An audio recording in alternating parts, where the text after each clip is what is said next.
All right, good afternoon, everybody. Thank you for attending this. You're in for a treat. The ETFs are important. Why? They're the bridge to about $100 trillion. So this is a big deal. Bitcoin and the ETFs to me together are like a disruptive power couple. So I've been working in the sort of crypto Twitter for 2 years now, earning a new audience as the ETF guy. I get called TradFi, Boomer, Suit. And I'm here to tell you why ETFs are pretty cool, pretty punk rock. They are more disruptive than you think. Do not underestimate them. So disclaimer, I work in research at Bloomberg. It's a great place, love it. Here's my team. We cover ETFs and funds across the world. There will never be another launch like this again. I've been doing this 20 years. I've never seen anything like it. This was incredible, mind-blowing. Bitcoin ETFs make up 1% of all ETF assets, but they've taken up like 50% of my brain space. For good reason, though. You never see anything like this. 15 months ago, we had what I call the Cointucky Derby.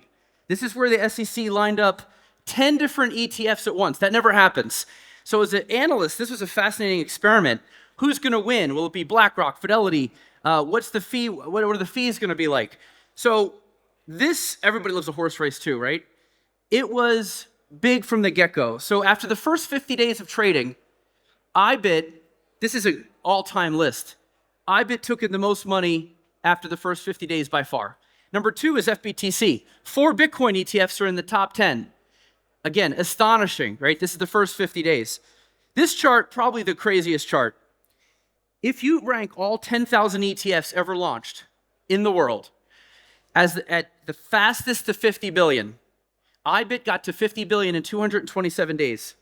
The next fastest all time, or the prior record holder, was IEMG at 1,323 days. So, right? That's pretty crazy. 4 years, less than 1 year. So as an analyst, this really got my interest, and I've really thrown myself into this industry, and I've learned a lot, and I appreciate that. It's really a fast-growing space. This conference in particular is got a buzz. Somebody told me earlier, it feels like a bull market out here. Like you go to a financial conference, it's different, you know? It's just had a rough quarter. Here, it just feels very bullish all the time, which is a good sign. Here's the flows. They did come down a little bit, but only a little bit. And they've also come back up. This chart's like a week old. So we're about 40 billion net lifetime for ETFs. Our estimate was 10 to 15 billion in the first year. So 40 just smashes our estimate. I thought we were pretty bullish. So they were a big hit.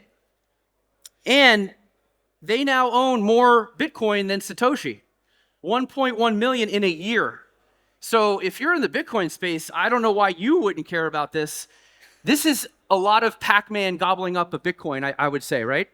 BlackRock alone is about 600,000. They're going to own more than Satoshi alone in about a year, right?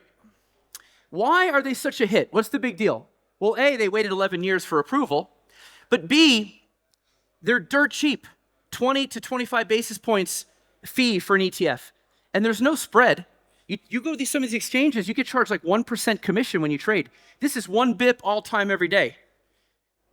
So there's no spread, high liquidity, low fee, big trusted brand names. Oh, and they got SEC security stamp on them to make advisors and everybody feel comfortable.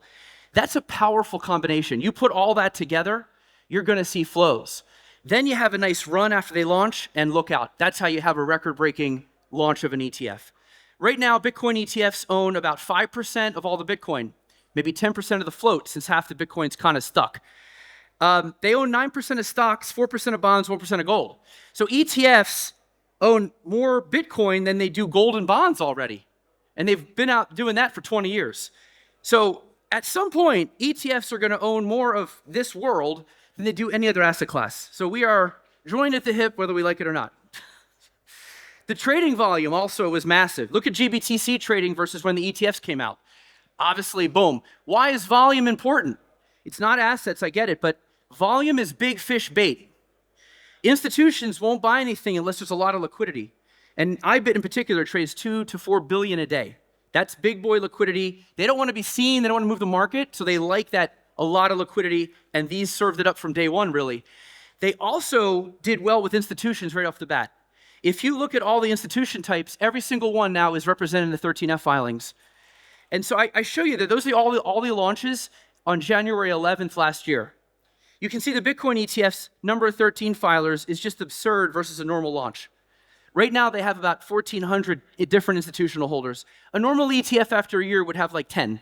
So, again, absurd. They also have options. Options are like, you ever see Step Brothers when they make the bunk beds and they're like, now room for activities, so many activities. Options are activities for professional investors. They can do all kinds of stuff. They can sculpt outcomes, hedge, and with options, that opens up a world of possibilities for the larger professional types. 2x MicroStrategy. Even this was a hit. Just slapping 2x on MicroStrategy, which, by the way, is ipso facto 4x Bitcoin. And you can't do 3 and 4x in ETFs. So it was a backdoor way to get 4x Bitcoin. Look at the assets in that. This is the most volatile ETF, by the way. They launched another one that's a little more volatile, but this is about 13 times more volatile than the S&P. But for the degen crowd, they love that. There's a huge degen crowd in ETF trading too. I don't judge anybody. It's totally legal, and they have fun with it. And MicroStrategy, MSTU, and MSTX. And I listen to some Bitcoin podcasts where some of you guys I heard use these tickers. So a lot of volume there. That was also a sign. The wirehouses. This is the big holy grail. They control all the money in America. Morgan Stanley, JP Morgan. These are just starting to open up and onboard the ETFs. Look out when they do. At the panel yesterday with Rob Mitchnick of BlackRock, he said the decoupling was major because a lot of the big fish investors are waiting for this to be more of a safe haven and an alternative, not a tech stock. They don't want a tech stock. So the decoupling, just the one day, was enough to field a bunch of incoming to BlackRock from institutions who were like, this is good. We want more of this. So the more it decouples and has lower correlation, the more capital will be unlocked and invest. Now, with all this success, you're still going to find the haters to this day. Now the new thing is, oh, these are the wrong holders. These are orange poker chips, and people are going to flee at the first sign of a downturn. I am here to tell you that the boomers are going to be better hodlers than you think. They may even be better than you. First of all, just look at them, okay? These people have seen some shit, okay? They've been through like 6 crashes. Makes your 4, that's more than 4. But anyway, also, ETF investors are smart. If you are investing in an ETF, you're a smart person. It means that you made it through all the intermediaries, all the people trying to sell you BS, because ETFs are cheap, fast, and good. So if you found the ETF, they don't actually have distribution fees. So you have to find the ETF. So people who are smart find the ETF, and they generally know behavior and good portfolio construction. And that's why they are stronger holders, and that's why only 3 to 4% of the assets left in the last downturn. 96% of these people stayed in there. That's a good sign. And in my opinion, that's why the price was partially stable.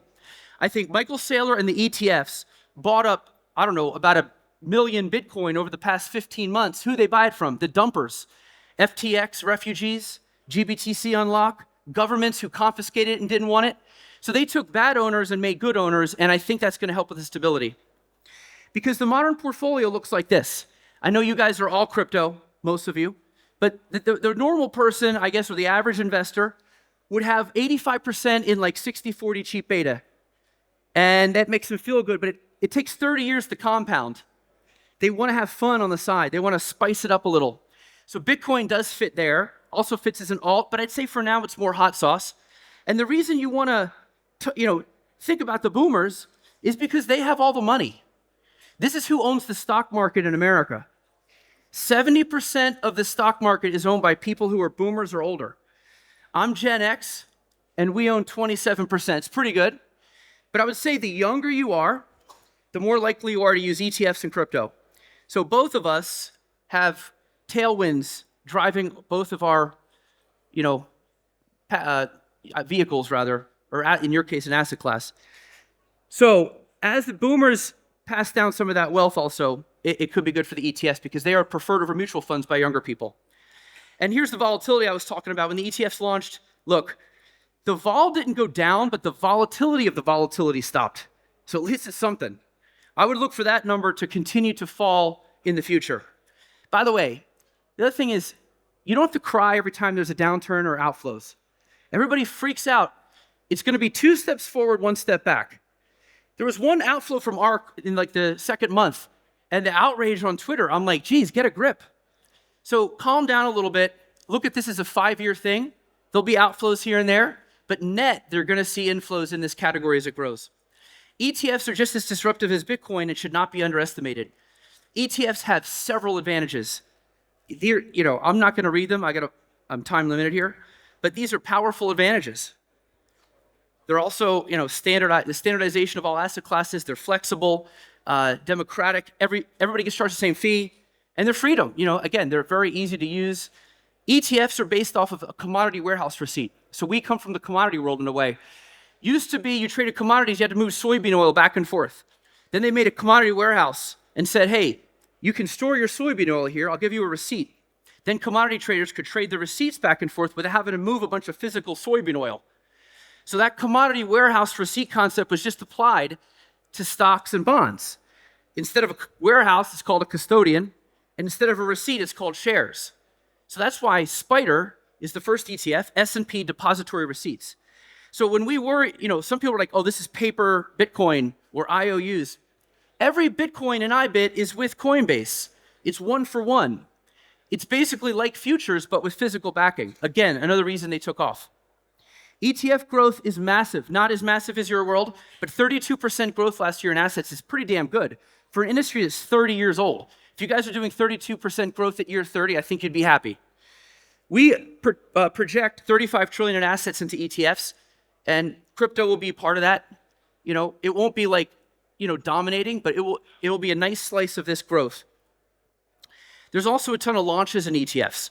So you're going to get the ETF treatment, Bitcoin covered call, Bitcoin leveraged. They're going to put all kinds of stuff to appeal to people who want their Bitcoin a certain way, like Diet Coke, Coke Zero, regular Coke. It's going to be the same deal. And that's good for you because some people want Bitcoin with a little protection. Some people want, people like things different ways. The ETF market is so good about designing products to fit everybody's needs. And ETFs are punk rock. The Wall Street does not like ETFs. Look how little revenue they make versus hedge funds and mutual funds. People only launch ETFs because they have to, because that's where all the money is. So ETFs, again, not that much revenue. We're as disruptive as you are, in my opinion, in that regard. It's hard to overstate the importance of BlackRock and Fidelity, but mostly BlackRock. BlackRock has $11 trillion in assets. That number changes too quickly for me to update. They're big. And so when Larry Fink says, we're doing IBIT, and he goes on CNBC and Fox Business, the advisors of the world who manage boomer money trust him. And he gives them air cover. Now, they're not all going to rush in, but over time, this is huge in terms of adoption. And advisors, again, remember, they're managing people's nest eggs. They can't mess around. They can't YOLO around. They don't want to get fired. So they're conservative. That's why the volatility coming down will help as well. BlackRock is also going around the world showing charts like this, which is the lost purchasing power of the dollar since the Fed. I mean, this is like, you used to have to go to crypto Twitter to find this. Now it's BlackRock is presenting this to their biggest institutional clients. So you are lucky, I'll be honest, to get this level of sophisticated, and they have a high level of boomer speak. Remember, they're going to translate the things you talk about into a more palatable message. Vanguard may eventually lighten up. I wrote a book about Vanguard. Look, right now, you know that movie? She's Just Not That Into You? They're just not that into you. Okay. That normally gets a laugh. It's hot. That's what it is. I'm going to blame it on the heat. Okay. Anyway, Vanguard just doesn't want you around. I think it'll change, though. Vanguard's trying to be an advisor, and being an advisor, you have to give people what they want. They want private equity, you got to get it. They want crypto, you got to get it. So as they build this other branch of their business, which is early, they're going to have access to crypto. Also, the guy who runs Vanguard now, new CEO, used to run BlackRock's ETF division, and he's one of the fathers of IBIT. So he's clearly into it. But Vanguard's 50 years old and is like a cult. It's going to take a while to move them on this. They're like an aircraft carrier. It's going to take a minute. So I do think they're going to let crypto ETFs trade over time, but it's not going to be quick. And I doubt they'll ever launch a Bitcoin ETF. But I think just opening up their platform and letting it trade will probably happen eventually. Alt meme ETFs will be lucky to grab 20% of the category. I developed a little rhyme, if you want to hear it. The further away you get from BTC, the less assets there will be.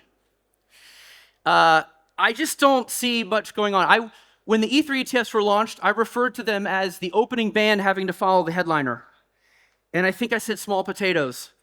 Man, you don't want to piss the Ether people off. I'm still hearing about it. I didn't mean to insult them, but come on. Following Bitcoin's launch is just absurd. That was the biggest launch of all time. They have 5 billion. That's pretty good. But again, it's 5% of the 100 billion that Bitcoin has. It's tougher to explain Ether to a regular person. It's tougher to explain Solana. Bitcoin is easy, digital gold. These other coins need 2 or 3 sentence phrase, a 3-word phrase to get the message across. That will probably develop over time. I have some ways that I explain it, but right now I think it's just confusing on what this even is versus Bitcoin, which is easier. Ether could be silver to Bitcoin's gold, or maybe Solana or XRP, or maybe all three. In the precious metals category, gold has the vast majority of the assets. Probably be the same for Bitcoin. But silver, platinum, palladium, and then other commodities like oil, corn, coffee, they basically fight over the 20%, and I think that's what we'll see here. Here's the current state of it. So Bitcoin actually has more like 90%.